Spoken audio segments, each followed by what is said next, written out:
नमस्कार मित्रों, आज हम पढ़ने वाले हैं सामान्य अलंकार साहित्य दर्पण के अलंकारों की सीरीज़ का ये 68वां भाग है और आप देख रहे हैं संस्कृत लोक यूट्यूब चैनल। आइए सबसे पहले हम साहित्य दर्पण के अनुसार सामान्य अलंकार की क्या परिभाषा है वो परिभाषा देखते हैं। साहित्य दर्पण में लिखा है सामान्यम प्रकृतस्य अन्य तादात्म्यम सदृशै गुणैः। सामान्यम प्रकृतस्य अन्य तादात्म्यम सदृश गुणैः मतलब सदृश गुणों के कारण प्रकृत वस्तु का अन्य वस्तुओं के साथ भेद प्रतीत न होने से सामान्य अलंकार होता है। मतलब कोई वस्तु है, दूसरी वस्तुओं के गुण भी उसकी तरह ही हैं, तो वो जो एक वस्तु है उसके गुण जब दूसरी वस्तु की तरह होंगे तो वो दोनों मिलकर तादात्म्य कर जाएंगी, यानी कि एक जैसी दिखाई देंगी। उसी को हम सामान्य अलंकार कहते हैं, क्योंकि वो दोनों वस्तुएं सामान्य हो जाती हैं, एक ही तरह की दिखाई देती हैं और उनको पहचानना मुश्किल होता है, इसीलिए उसको सामान्य अलंकार कहते हैं। अब इसकी परिभाषा देखते हैं। परिभाषा साहित्य दर्पण से ही ली है। वहाँ पर लिखा हुआ है मल्लिकाचित धम्मिला चारु चंदन चर्चिता अविभाज्या सुखम यान्ति चंद्रिका स्वाभिसारिका।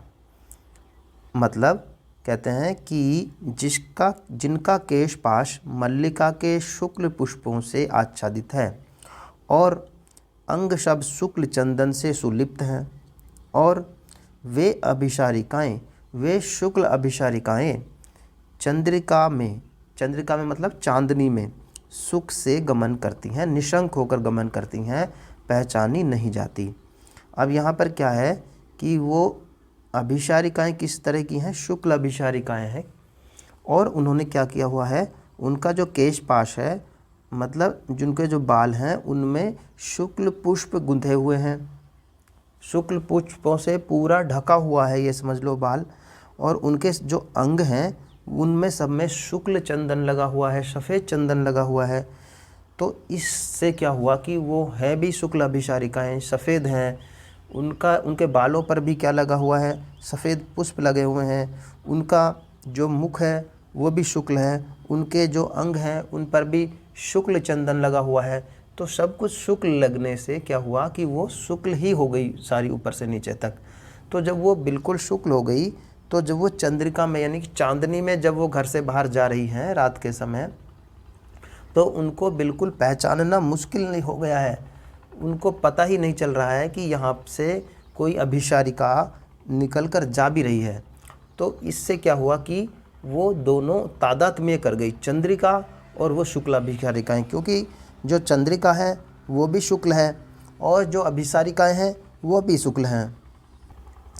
तो दोनों वस्तुएं शुक्ल होने से वो आपस में उनका क्या हो गया? तादात्म्य हो गया, उनको पहचानना मुश्किल हो गया। तो इस तरह से यहाँ पर सामान्य अलंकार हो गया। तो जब भी कभी इस तरह का होता है कि दो वस्तुएं आपस में एक ही तरह के गुणों के कारण तादात्म्य कर जाएं, उसको हम सामान्य अलंकार कहता है। इससे पीछे भी हमने अलंकार पढ़ा था, आपने देखा होगा, उसमें वो था मिलित अलंकार।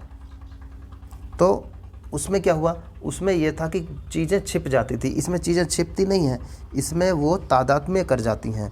मिलित अलंकार में चीज़ें छिपती हैं, लेकिन इस अलंकार में, सामान्य अलंकार में, वो तादात्म्य कर जाती हैं, इसलिए उनको पहचानना मुश्किल होता है। तो ये था हमारा सामान्य अलंकार। यदि आप इसको विस्तार से पढ़ना चाहते हैं सामान्य अलंकार को, तो आप जा सकते हैं साहित्य दर्पण की पुस्तक पढ़ सकते हैं, अथवा आप संस्कृत गंगा जैसे कुछ यूट्यूब चैनल, संस्कृत लोक की तरह के यूट्यूब चैनल, उन पर वीडियो देख सकते हैं और आप अपनी परीक्षा की तैयारी कर सकते हैं। तो मित्रों, यदि आपको ये वीडियो पसंद आया है तो आप इस वीडियो को लाइक करें, अपने मित्रों के साथ शेयर करें और हमारे चैनल को भी सब्सक्राइब कर लें, ताकि आपको इसी तरह के वीडियो मिलते रहें। धन्यवाद मित्रों, नमस्कार।